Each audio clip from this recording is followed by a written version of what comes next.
know it might sound a little weird, but even in the title of this episode, why I'm revisiting what I do, and in parentheses, I'm saying more ice, please. I'm pretty sure I've done a couple of episodes on that topic. Ice meaning integrity, consistency, and entropy. Or that E could be empathy. But that's what I'm saying now as I revisit what I do. I want to add in a little more ice in this conversation today.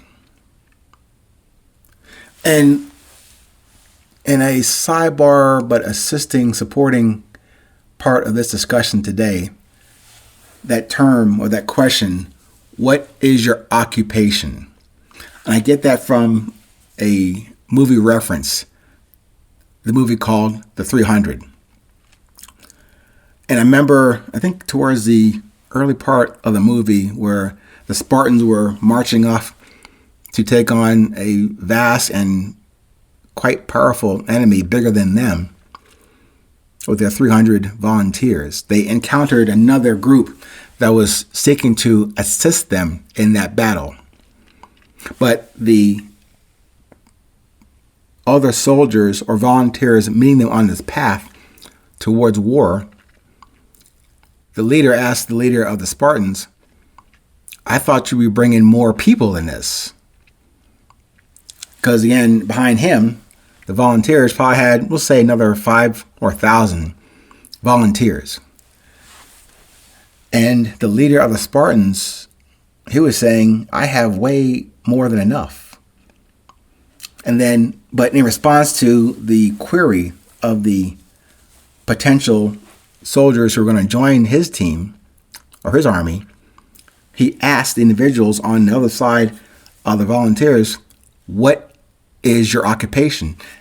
And he pointed at them individually and got them to respond. One was a carpenter, one was a blacksmith, one was a shoemaker, whatever. And then he turned back to his soldiers on the Spartan side and asked them, what is your occupation?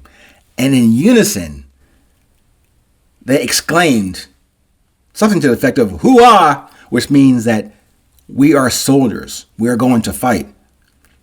There was no discrepancy about our occupation. That was our function for being here. So I mentioned that kind of in preamble to this conversation about addressing this thing about what I do and that question, what is your occupation?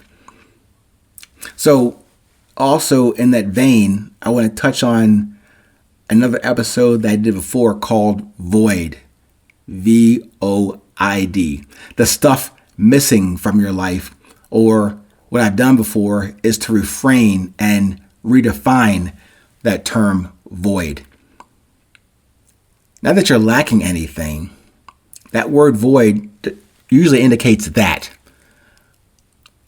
But I see it as value, an opportunity, the importance to decide. That's how I see the term void, that word void. And that can guide you to your purpose and function, or really just to remind you on a daily basis of what that is. Your purpose, your function. Simply to meet with that. To meet for yourself, to refresh yourself on what that is every day. And sometimes, even though you might have a great position or a known and accepted occupation, sometimes things get in your way. Even in something you do very well and you enjoy doing, but not everyone out there is an advocate of what you do. You will have adversaries. But sometimes that can serve as not just an obstacle, but an obstacle as the way that you need to go through right now. Let me cite this from Mr. Ryan Holiday when he was reciting something from Marcus Aurelius. It goes like this, quote, in a sense, people are our proper occupation. Our job is to do them good and to put up with them. Our actions may be impeded by them, but there can be no impeding our intentions or our dispositions, because we can accommodate and adapt. The mind adapts and converts to its own purposes and the obstacle to our acting. The impediment to action advances action. What stands in the way becomes the way. Now, Mr. Ryan Holiday goes on to say about Mr. Marcus Aurelius, he could have been talking about his stepbrother. He could have been talking about an egotistical politician, a favor seeker, a rival who tried to kill him, his challenges with his son, his wife, a rude person on the street. Think about it. How often are your biggest challenges not the tasks themselves, but the colleagues, the bosses, the clients, the vendors, and strangers you interact with along the way? How often is your happiness derailed not by a lack of success or comfort, but by other people's actions, opinions, or what you perceive about them? How often do pressures from coaches, fans, and the media weigh heavier than the actual performance?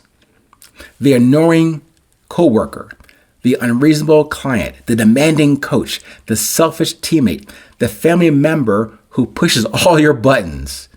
These are constant opportunities to practice virtue, courage by standing firm in your principles, justice by treating each other fairly, temperance by controlling your emotions, and wisdom by understanding and adapting to others. People are endless. People are complicated. They presented us unlimited opportunities to practice all sorts of virtue. Not always the virtue we wanted, but an opportunity nonetheless. So when others impede or disrupt your efforts today, remember, they're not causing problems. They're offering you opportunities. They are not an impediment. They are the way. Making good on these opportunities and treating people well, it is your proper occupation. Unquote. My profession is to solve problems without providing answers, but to provide sincere, original, organic, and curious, genuine questions to help your discovery of your purpose, your message, your voice, your resilience. Now, I cannot, of course, assume any position of authority or expert level of guidance to you. I can only give you a review or share with you a review and disclosure of my experiences and observations on this journey, on my journey, to you to consider, digest, use, or disregard as necessary for your journey. But going a bit further on my occupation, while I do not provide you with answers to solve your problems, that's your job, actually. I'm also not taking the easy way out of the conversation by giving you just questions for resolution. The type of questions I propose to you actually contain the answers you seek. This is where my responsibility and accountability of this process remains essential to the package standard of resilience and that we all have within us. Meaning, I solve problems without providing answers and through sincere, original questions that contain the answers you seek. And the bonus supporting those questions includes offering you definable, contextual words or phrases for you to listen to take in, to resonate with, and to enhance or enrich your desire, your discipline, and your drive. That's what I do.